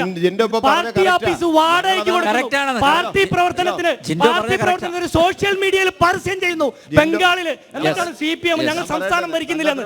കേരളം പോരെ സാറേ, കേരളം പോരെ. നിങ്ങളുടെ സീതാറാം യെച്ചൂരിക്ക് വണ്ടിക്കൂലി കൊടുക്കുന്നത് പിണറായി വിജയനാണെന്ന് ഞങ്ങൾ അറിഞ്ഞില്ലേ? ന്യായ യാത്രയുടെ സമാപനത്തിൽ സീതാറാം യെച്ചൂരി എന്തുകൊണ്ട് പങ്കെടുത്തില്ല എന്ന് ചോദിക്കുമ്പോൾ പിണറായി വിജയൻ വണ്ടിക്കൂലി കൊടുത്തില്ല എന്ന് പറയുന്നത്. ഇനി BJP-യുടെ പ്രതിനിധിയോട് താങ്കൾ ഒരു കാരണവശാലും അഴിമതിയെ കുറിച്ച് മാത്രം പറയരുത്, ബാക്കി എന്തും പറഞ്ഞു. നിങ്ങൾ 2G സ്പെക്ട്രത്തെ കുറിച്ച് പറഞ്ഞു, നിങ്ങൾ 2G സ്പെക്ട്രത്തെ കുറിച്ച് പറഞ്ഞു, കോമൺവെൽത്ത് ഗെയിംസ് അഴിമതിയെ കുറിച്ച് പറഞ്ഞു. അന്ന് പറയട്ടെ അന്ന് CAG റിപ്പോർട്ടിന്റെ ബലത്തിൽ ഇന്ത്യയെമ്പാടും സമരം ചെയ്ത് അധികാരത്തിലേക്ക് വന്ന BJP 10 കൊല്ലം ഈ രാജ്യം ഭരിച്ചു. ആ CAG റിപ്പോർട്ടിന്മേൽ എന്താ അന്വേഷണം പിന്നീട് നടന്നു. 2G സ്പെക്ട്രത്തിൽ എത്ര പ്രതികളെ പിടിച്ച് നിങ്ങൾ പ്രോസിക്യൂട്ട് ചെയ്തു, ജയിലിലിട്ടു? കോമൺവെൽത്ത് ഗെയിംസിൽ അഴിമതിയിൽ എന്ത് നടപടി സ്വീകരിച്ചു? പറയണം. ഇനി തിരിച്ചു ഞാൻ പറയാം, ഈ രാജ്യത്തിന്റെ ചരിത്രത്തിലെ ഏറ്റവും വലിയ അഴിമതി എന്താണെന്നറിയോ? നോട്ട് നിരോധനം ഒന്നല്ല, പെട്രോളിയം നികുതി കൊള്ളയാണ്. കഴിഞ്ഞ 10 വർഷക്കാലം ഈ രാജ്യത്തെ സാധാരണക്കാരനെ കൊള്ളയടിച്ചുകൊണ്ട് ലക്ഷക്കണക്കിന് കോടി രൂപ നികുതി കൊള്ളയായിട്ട് കൊണ്ടുപോയിട്ടുണ്ട്. നോട്ട് നിരോധനം, PM കെയർ ഫണ്ട്, അതുപോലെ തന്നെ ഇലക്ട്രൽ ബോണ്ട്, ഇതൊക്കെ നരേന്ദ്രമോദി സർക്കാരിന്റെ കാലത്ത് ഇൻസ്റ്റിറ്റ്യൂഷണൽ കറപ്ഷൻ ആയിട്ട് അഴിമതി സ്ഥാപനവൽക്കരിക്കപ്പെട്ടതിന്റെ തെളിവുകളാണ്. പണ്ടൊക്കെ ഏതെങ്കിലും വ്യക്തികളാണ് ചെയ്തത്, സർക്കാരും പാർട്ടിയും ഒന്നിച്ചാ നടത്തുന്നത്. കോൺഗ്രസ് ആത്മവിമർശനത്തോടുകൂടി 2Gയും കോമൺവെൽത്തും ലക്ഷക്കണക്കിന് കോടി രൂപ അഴിമതി ജിൻഡോയുടെ പാർട്ടി നടത്തിയ കോൺഗ്രസ് അഴിമതിയാണ്. കോൺഗ്രസിന്റെ അഴിമതി ആത്മകഥത്തോടെ വീണ്ടും വീണ്ടും പറയുന്നത് നല്ലതാണ്. മുഖ്യമന്ത്രിയാ, അയാൾക്കെതിരെ നിങ്ങൾക്ക് ഇന്ന് അഴിമതി ആരോപണമില്ല. ഹിമന്ത ബിശ്വ ശർമ്മ കോൺഗ്രസ്സുകാരനായിരുന്നപ്പോൾ നിങ്ങൾ അഴിമതി ആരോപണം നടത്തി. BJPയുടെ സംസ്ഥാന പ്രസിഡന്റ് വീട്ടിലേക്ക് അടക്കം മാർച്ച് നടത്തി. ഇന്ന് അയാൾക്കെതിരെ ഒരു ആരോപണമില്ല. നാരായണൻ റാണ, അതുപോലെ അജിത് പവാർ, 100 കണക്കിന് ഉദാഹരണങ്ങൾ ഇന്ത്യയിലുണ്ട്. അവരൊക്കെ BJPയിലേക്ക് ചേർന്നാൽ പരിശുദ്ധന്മാരാക്കുന്നു. മുൻ അഴിമതി ആരോപണങ്ങളൊക്കെ നിങ്ങൾ മൂടി വെക്കുന്നു. എന്തുകൊണ്ടാണ് സാർ? പറഞ്ഞേക്കട്ടെ, ഇവിടെ ഒരു പരിശുദ്ധന്മാരുമില്ല, ഇവിടെ ഒരു പരിശുദ്ധന്മാരുമില്ല. ഒറ്റ അല്ല പറഞ്ഞേക്കട്ടെ, അവരോട് പറയണം. ഇന്നലെ മറുപടി ഒന്ന് പറഞ്ഞേക്കട്ടെ. ഇവിടെ 2014 രാഹുൽ ഗാന്ധി ചോദ്യം ചെയ്യലിന് പോയി ഹാജരായി 56 മണിക്കൂർ EDയുടെ മുമ്പിൽ ഹാജരായി. തോമസ് ഐസക്കിനെ പോലെ അല്ലെങ്കിൽ പിണറായി വിജയനെ പോലെ ഒളിച്ചോടിയില്ല സാർ, ചോദ്യം ചെയ്യലിന് പോയിരുന്നു. എന്ത് നടപടി സ്വീകരിച്ചു? ഒന്ന് ഷൈജു കംപ്ലീറ്റ് ചെയ്യട്ടെ, ഒന്ന് കംപ്ലീറ്റ് പ്ലീസ്. 2014 ഇത്രയും കോടിക്കണക്കിന് രൂപ അഴിമതി നടത്തിയെങ്കിൽ അന്വേഷണം നടക്കുന്നുണ്ട്. അഴിമതിക്കാർ ജയിലിലേക്കുള്ളിലാവും. അല്ല പറഞ്ഞേക്കട്ടെ രാജയെ പോലുള്ള ആളുകൾ അല്ല പറഞ്ഞേക്കട്ടെ, നിങ്ങളുടെ കേന്ദ്രമന്ത്രി ആയിരുന്ന 2G അല്ല പറയട്ടെ ജിൻഡോ പറയട്ടെ, വേണ്ട പറയട്ടെ 2G സ്പെക്ട്രത്തിന്റെ രാജയെ പോലുള്ള ആളുകൾ കരിമുയെ പോലുള്ള ആളുകൾ ഇന്നിപ്പോ ജയിലില്ല. കൊട്ടാണെന്ന് തോന്നുന്നു. അന്വേഷണം വക്കീലിന് വയറുവേദനയും തലവേദനയും വന്നു. അന്നത്തെ ടെലികോം രാജയിലാണ്. ഇവിടെ പിണറായി വിജയനെ പോലുള്ള ആളുകളും അത് പ്രതീക്ഷിച്ചുകൊണ്ടിരിക്കുകയാണ്. രാജയെ പോലുള്ള ആളുകൾ ജയിലടികൾക്കുള്ളിലാവാനെങ്കിൽ 6-7 വർഷം എടുത്തുവെങ്കിൽ ഞങ്ങൾ നിരീക്ഷിച്ചുകൊണ്ടിരിക്കുകയാണ്. പല ആളുകളെ നിരീക്ഷിച്ചുകൊണ്ടിരിക്കുകയാണ്. ഞാൻ അവസാന ചോദ്യത്തിലേക്ക് പ്ലീസ്. എന്റെ ചോദ്യം BJP പ്രതിനിധിയോടാണ്. എറണാകുളം പാർലമെന്റ് മണ്ഡലത്തിൽ താമര വിരിയുമെന്നാണ് താങ്കൾ പറഞ്ഞത്. താമര വിരിയണമെങ്കിൽ മിനിമം ഒരു സ്ഥാനാർത്ഥിയെ നിങ്ങൾ നിർത്താൻ പറ്റണ്ടേ? 20 പാർലമെന്റ് ഒച്ച വെച്ചിട്ട് കാര്യമില്ല.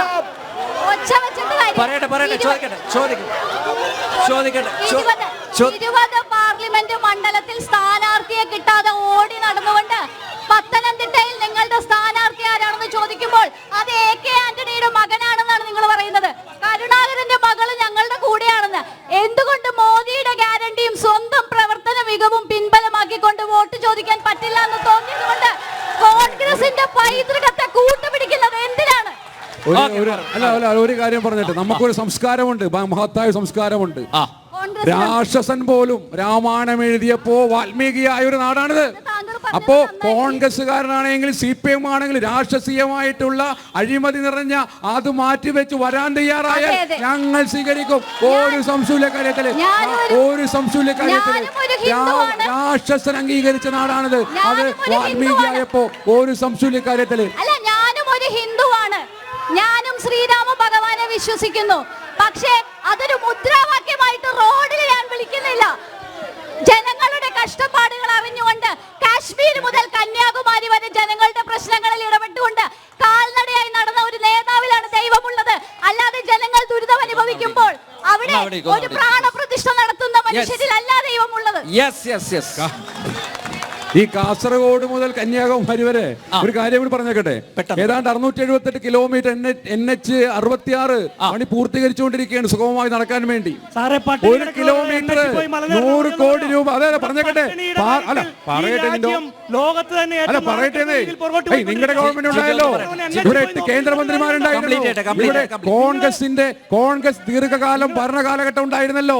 ഈ പറയുന്ന പാറശാല മുതൽ കന്യാകുമാരി വരെ, കാസർഗോഡ് റോഡ് മുതൽ പാറശാല വരെ നമ്മുടെ NH66 പൂർത്തീകരിക്കാൻ പോവുകയാണ്. 6 വരിപ്പാത. നരേന്ദ്രമോദി, നമുക്ക് ഇനിയും നടക്കാം. അതാണ് ഞങ്ങൾക്ക് പറയാനുള്ളത്. കോവിഡിന്റെ സമയത്ത് ജോലിയും കൂലിയും ഇല്ലാത്ത മനുഷ്യർ അലഞ്ഞു നടന്നിട്ടുള്ളത്.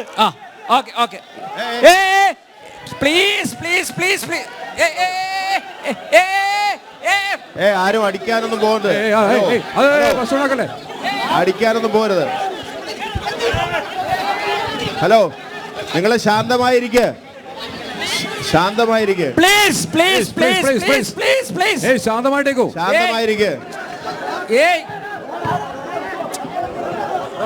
പ്ലീസ്. നിങ്ങൾ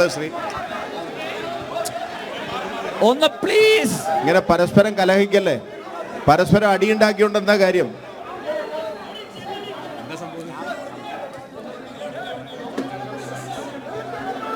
വളരെ സമാധാനപരമായി നടന്നു പോയതാണ്.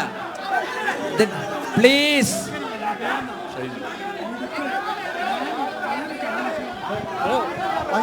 മതി മതി, ഒന്ന് സായിരിക്കും, ഒന്ന് എല്ലാവരും പ്ലീസ്. കയ്യൂക്ക് കാണിക്കേണ്ട, ദയവ് ചെയ്ത് പ്ലീസ്. യെസ് യെസ് യെസ്, അതെ. അവസാനിപ്പിക്കേണ്ടത് അവിടെ ഇരിക്കൂ. നല്ല രീതിയിൽ പോയതായിരുന്നു. ദയവ് ചെയ്ത്, എന്തിനാണ് നമുക്ക് ആശയം കൊണ്ട് നേരിടാം, എന്തിനാണ് ഈ കയ്യാങ്കളി? പ്ലീസ് ദയവ് ചെയ്ത് ഒന്ന് മനസ്സിലാക്കൂ.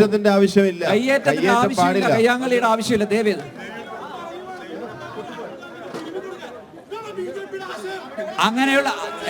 അങ്ങനെയുള്ള പരാമർശങ്ങൾ വേണ്ട. Please please please please. Please please please. മതി. അത്തരം പരാമർശങ്ങൾ വേണ്ട. അത്തരം പരാമർശങ്ങൾ ഉണ്ടാവരുത് പ്ലീസ്, ദയവ് ചെയ്തിട്ട്. മതി please please please please please. മതി പ്ലീസ് പ്ലീസ് പ്ലീസ്. പരിപാടി അവസാനിപ്പിക്കുകയാണ്. ജനസഭ ഒരു നിമിഷം. Please please please please. തെറ്റാണ്, അങ്ങനെ പരാമർശങ്ങൾ ഉണ്ടെങ്കിൽ അത് തെറ്റാണ്.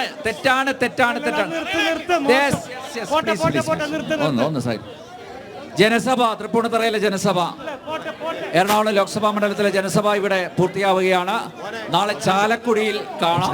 നന്ദി, നമസ്തേ.